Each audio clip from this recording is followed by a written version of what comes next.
that the movie's finally over, I can finally do my Easter egg that I've been planning to do this. Just a quick note, my Man of Steel Easter egg is what made my video most popular to my channel. I just want to say thank you to anybody whoever saw that video and subscribed to that and is here now.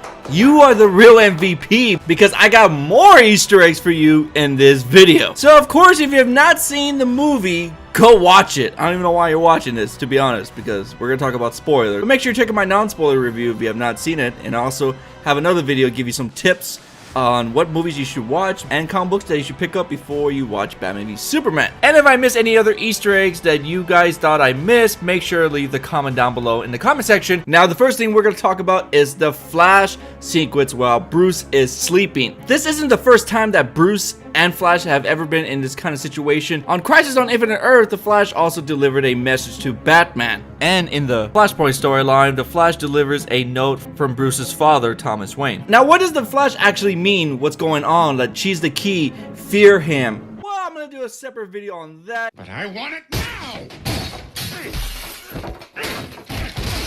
Because that's going to take a long time to explain you guys exactly what's going on. And this one, we're just talking about Easters, cameos, and reference and all that. We get these Superman soldiers that are really close to the Injustice storyline. If you guys have never read or played the video game Injustice Gods Among Us, it takes you to a world where Superman has lost Lois Lane and also has lost loved ones like Jimmy Olsen, which we will talk about later on. But in the story, Superman goes rogue and every hero and villain is scared of him because he's like the most powerful being of all time. He actually has like these super soldiers that follow him and follow any orders that he gives. Literally, if you ever played Injustice Gods Among Us or read the comic books, these are pretty similar to the ones in Batman v Superman. Now let's talk about the Justice League cameos. The Justice League cameos have the Flash, Aquaman, Wonder Woman, and Cyborg. Now the first one I'm going to talk about is Cyborg, because Cyborg is the really key one in this whole cameos because he has the mother box in the red room. If you guys don't know, the mother box plays a big part to Darkseid, but the reason why there's a mother box is because it transforms him into the Cyborg character that we all know. The next cameo person we're going to talk about is Wonder Woman's photo. We're just getting a big tease for her own solo movie that's going to be coming out next year. Now, there's actually some actual footage of the movie. If you have not seen it, I'll leave a link in the description where you can watch the whole DC special and where they talk about Wonder Woman. The next two characters is the Flash and Aquaman. The Flash is trying to help out the store clerk that's just working on his daily job, and he stops a mugger. That's just pretty much it. With Aquaman, you just have him giving you that blue steel type of look and just zips out of there. Honestly, I thought that was a great cameo for Aquaman, but it would have been better if he was actually fighting like a giant squid monster. I know it sounds stupid, but I was hoping to see actually Aquaman, you know, fight something, not just look at the camera. Either way, I thought it was cool. Now, take this with a grain of salt just because it's really hard to tell, but I really think that Grifter is in this nightmare scene. Grifter is just another type of person that uses guns. In the nightmare scene, Batman is fighting all these people, right? And then he grabs somebody's hand that looks similar to Grifter, who has blonde hair and he has like this mask over him. But like I said, take it with a grain of salt. It could have been Grifter because Grifter and Batman have appeared next to each other before in the comics. Also, they made an appearance in the Flashpoint where they made a joke about him being the boy wonder, but I thought it could have been Grifter. Who knows? Carol Ferris, who was also in Man of Steel, makes another appearance in this movie. And if you guys are brand new to her, she's actually Star Sapphire, the woman who has a love interest to Hal Jordan, who is Green Lantern. Could this mean that we are going to see her in action one day? Who knows? Maybe in the Green Lantern movie, or they'll probably recast her, but they are teasing her quite a bit. Lex Luthor's ending, when he says ding ding ding ding ding, that's the sound of the mother box when it goes off. When he also mentions that he's hungry, he's coming.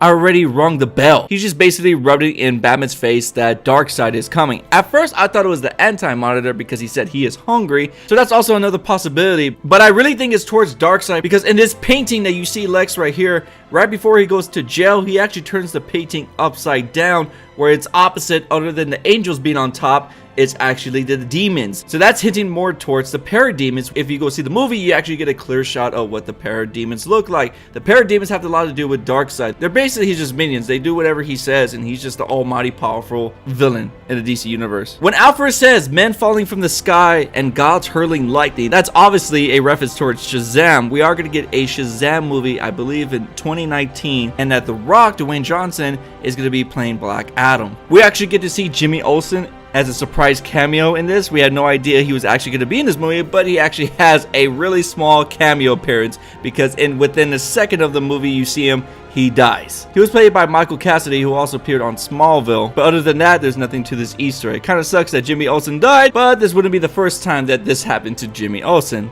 Poor Jimmy, man. Hashtag poor Jimmy. Dark Island is part of the DC comics. It's one of those well-known prison places where you usually take bad guys. If you ever seen Crisis on 2 Earths, Superman makes a reference saying that their Lex Luthor is on Stryker Island. And I do want to talk about Jesse Eisenberg's Lex Luthor prison jumpsuits. Jesse Eisenberg's Lex Luthor look quite familiar, like the one from Frank Quintley's version of the character from All-Star Superman in this scene. Now the Darkseid teases that I do want to mention, we do see Darkseid's logo right here, which is the Omega symbol. We got the mother box from Cyborg and then the Parademons as well. I really do think that Darkseid could be the #1 villain for Justice League Part 1, and I do think Part 2 is going to be the Anti-Monitor. Also, on the orange jumpsuit that Lex has, it says 16-TK-421. That's a reference to the TK-421 from the Stormtrooper that was ambushed by Han Solo in Star Wars A New Hope. For 3 years, J.J. Abrams and Zack Snyder have been tweeting each other like Star Wars pictures, and I thought this was just a great nod to J.J. Abrams. In the jail cell scene where the cops tell Lex Luthor put his head on the forehead, if you look closely, the guards, they have Belv Reeve on their badges. Now, could we see Lex Luthor in Suicide Squad as a guest appearance? Yes, I think that's a good possibility. A veteran cop, a young cop are very similar to the ones in The Dark Knight Returns, where you have a rookie that doesn't know anything about the Batman, so when he first sees Batman, he is frightened and he's just shooting everything because he's scared. It's pretty close to the one in The Dark Knight Returns storyline. Now, this one is a nice nod, take it as you want. This is just the way I like to think of it. The Batman eye makeup, where in the Nightmare scene, Superman just rips off his mask and you can actually see that there's no eye makeup on him. Now, you would think some people think that this is some kind of like editing mistake, but I think this is actually a nod to Tim Burton's Batman. In Batman Returns, Tim Burton's Batman rips off his mask like a fruit roll-up, where you can see in one scene he does have eye makeup on, and then in this scene he doesn't. The pearl shot where Martha Wayne gets shot and the pearls start flying everywhere, when he puts the barrel of the gun on the pearls and he shoots, the beads go everywhere. That's pretty close to the one in The Dark Knight Returns. I do want to talk about this clip where Bruce Wayne and Wonder Woman are talking. This has a lot of similarities to Catwoman. You don't know me, but I've known a few women like you.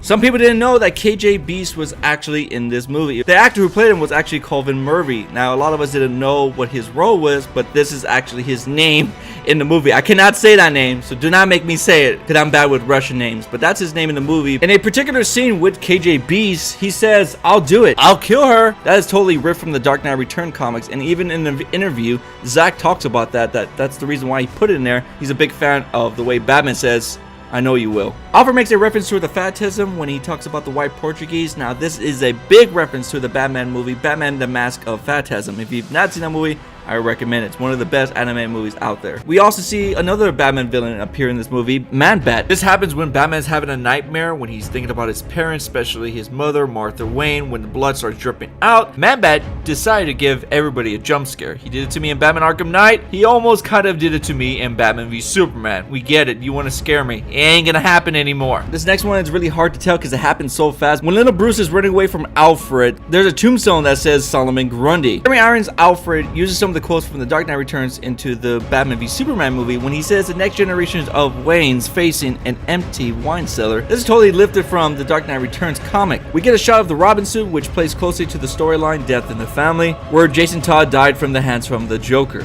We have the Mask of Zorro, which is one of Bruce's favorite heroes when he was a kid, and the Excalibur poster. It's a big hint towards the movie Excalibur. I've never seen it before, but I've heard it's a great movie. But I do want to mention that in the older comics, Batman and Superman goes back in time to meet King Arthur, which has a lot to do with the movie.